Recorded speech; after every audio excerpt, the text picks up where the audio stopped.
spins on the back. Head fake goes off the window. Count it. Whistle and a foul. He might have just been encouraging himself that time. Orchestrates the offense off a double screen. Downhill throws the alley-oop. The catch and a slam by Pac12. I have seen man fly. Holy cow, he slammed that ball. A hell of a job in that second half, especially after we didn't play as well as we could in the first half. Our offense was a lot better. Our defense was a lot better. We held them to 2 threes in the second half. Yep. Okay, it was a whole difference in the game, guys. A whole difference in the game. And we hit our +8 rebounding. We got them by 10. We held them to under 40%. You don't get too high. This is a short season.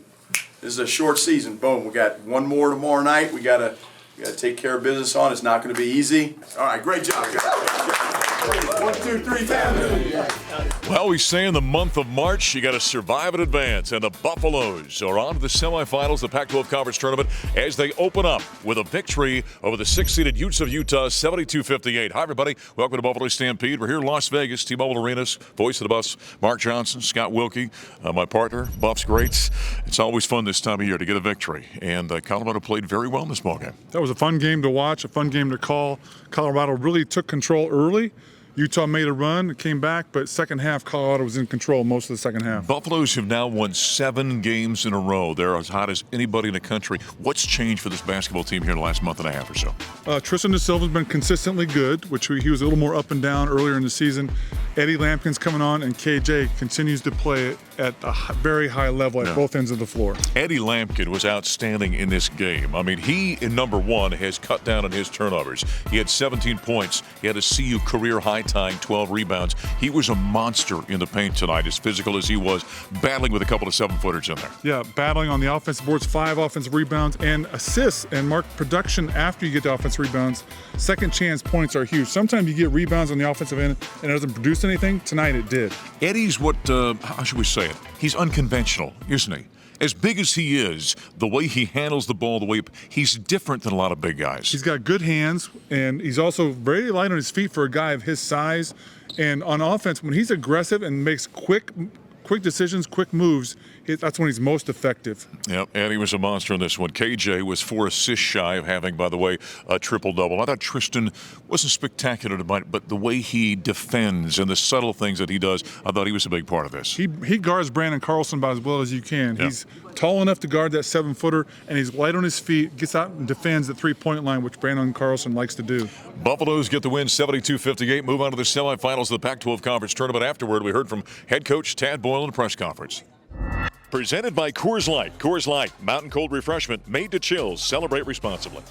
You know, the credit goes to these players. I mean, they're a veteran group who understand how to win, understand what it takes to win, and they made the adjustments at halftime, and we had much better movement in the second half.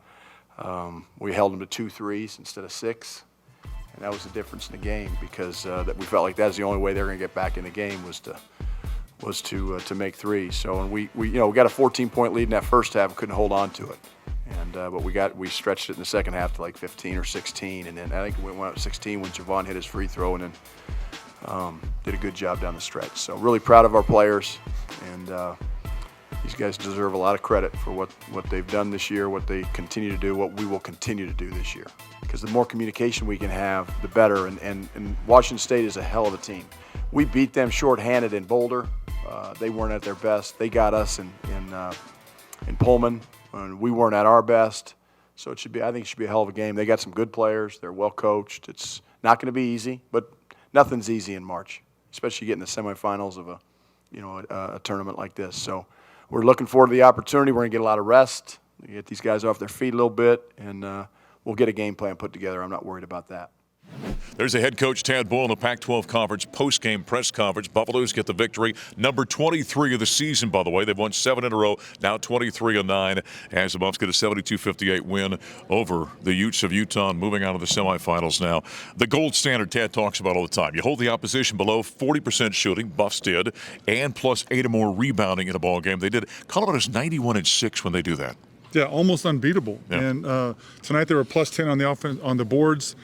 Good offensive rebounds, second chance opportunities, and Colorado, when they defend, and rebound, it almost doesn't matter if you shoot well or not. You're going to be in the game and have a chance to win. The part of the scouting report coming into this one was guard the three-point line. Utah can be very good and effective shooting the three. Early on, you started to get a little nervous. They had, what, 6 3-pointers in the first half? They did. They ended up with 8. Yeah, we would put the clamps down and mark 35% of their points for the season come from three-point makes.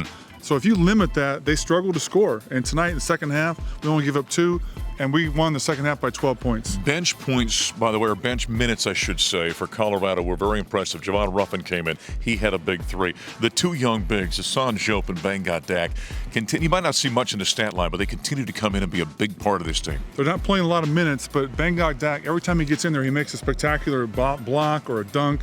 And also, Diop has really improved during the season.